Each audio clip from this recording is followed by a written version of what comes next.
Les gars, il y a un peu de bruit, mais soyez attentifs. Je vais vous raconter une histoire. Mais une histoire vraie. Alors récemment, j'ai effectué un déplacement. Bon, je me déplaçais en fait, je voyageais.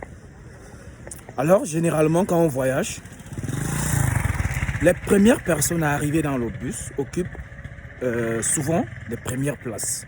Et généralement c'est des meilleures places. Bien évidemment, tu ne peux pas arriver dans un bus, tu trouves les places confortables, mais tu choisis d'aller t'asseoir sur les places là qui ne sont pas confortables. Donc les premières personnes qui arrivent dans le bus occupent généralement les premières places et c'est les places qui sont souvent confortables, les plus confortables dans le bus. Alors qu'est-ce qui s'est passé? Il y a certains passagers qui sont venus avant moi.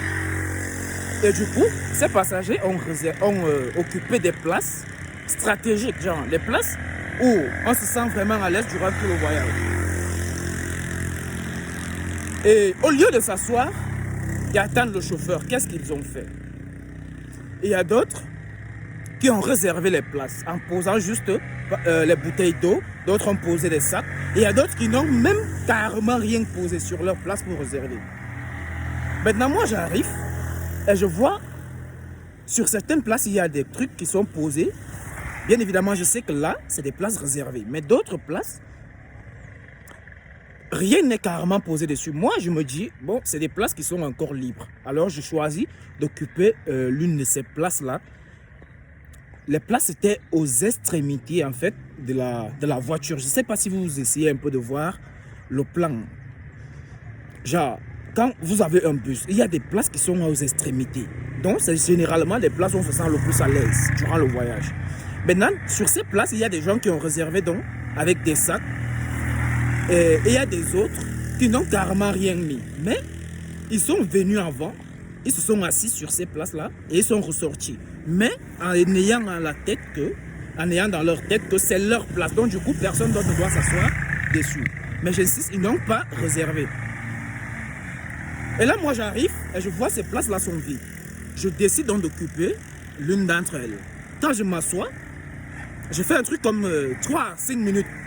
Et puis, il y a des gens qui viennent, des clients viennent finalement et disent non, ça c'est nos places, nous on a réservé ça avant que toi tu ne viennes. Comme moi je complique pas, la vie en fait.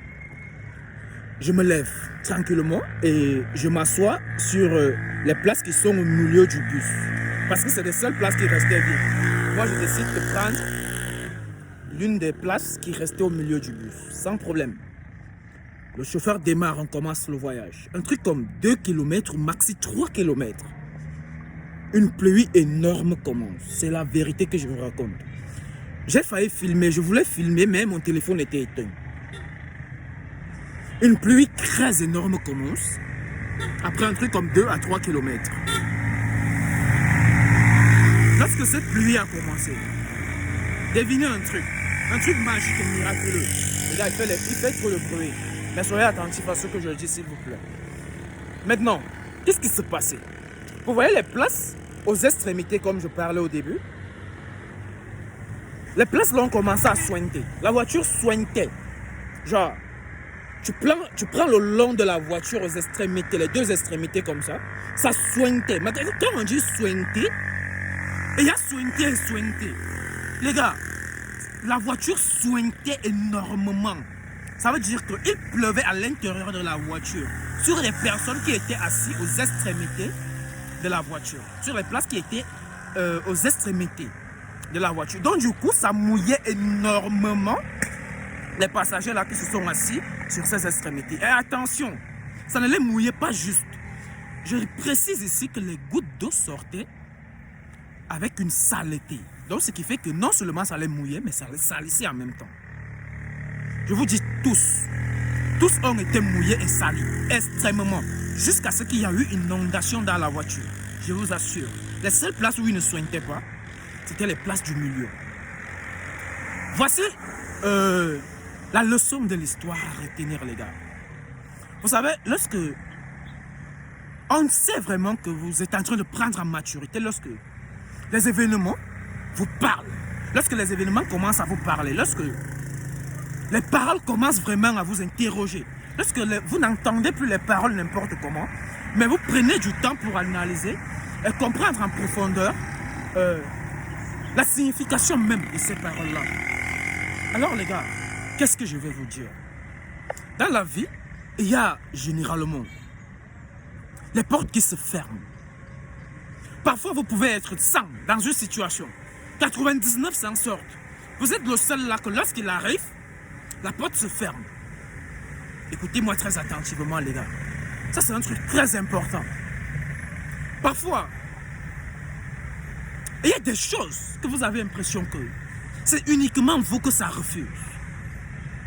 Ce n'est pas ça. Ce que nous pensons que c'est bien pour nous, ce n'est pas ce que Dieu pense que c'est bien pour nous.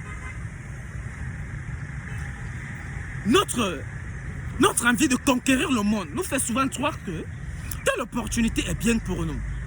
Mais notre fabricant, notre Dieu, le Dieu Tout-Puissant, lui, il sait que ça, malgré que tu le désires autant, ce n'est pas bien pour toi parce que c'est moi qui t'ai fabriqué. Je sais ce qui est bien pour toi et ce qui n'est pas bien pour toi.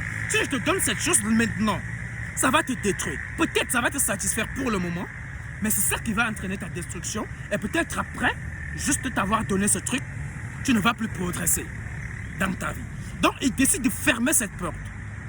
Bien évidemment, en t'apprenant des leçons. Que seul toi, seul, tu peux t'asseoir et analyser et comprendre la profondeur de ces leçons-là. Donc, les gars, lorsque vous êtes face à une situation qui vous refuse, lorsque vous êtes face à une opportunité qui se ferme brusquement devant vous, n'accusez pas, souvent généralement, des personnes ou alors la nature ou le monde. Parfois, c'est la protection de Dieu. Parfois, c'est une porte que Dieu a fermée volontairement. Parce que ce qui est bien pour nous n'est pas bien pour Dieu. Alors les gars, prions chaque jour que Dieu nous donne le discernement, mais aussi la sagesse de pouvoir détecter les opportunités qui sont bien pour nous, mais aussi qu'il nous donne la force d'accepter la fermeture des opportunités qui ne sont pas bien pour nous et qui ne seront pas bien pour nous dans le futur. Les gars, parce que si tu forces toujours cette porte, pas qu'il ne faut pas forcer les situations, mais il y a des situations que lorsque tu te retrouves face à ça, tu comprends qu'ici, ça ne nécessite pas une force humaine. Ça, il y a une force divine. Il y a une force quelque part spirituelle et naturelle qui doit débloquer cette situation. Ça là, ça ne manque pas de ma force. Ça existe, les gars. C'est vrai, ce que je vous dis. Ce que je vous dis, c'est vrai. Parce que si tu forces vraiment de façon brute et de façon concise une porte, pas qu'il ne faut pas forcer des situations, mais l'humain a ce discernement en lui.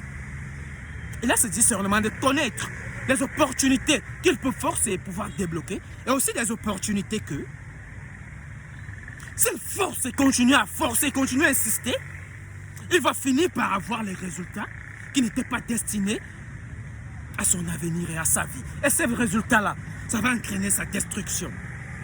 Les gars, que Dieu nous donne là, l'intelligence et le discernement de reconnaître les opportunités qui ne sont pas bien pour nous, mais aussi la force.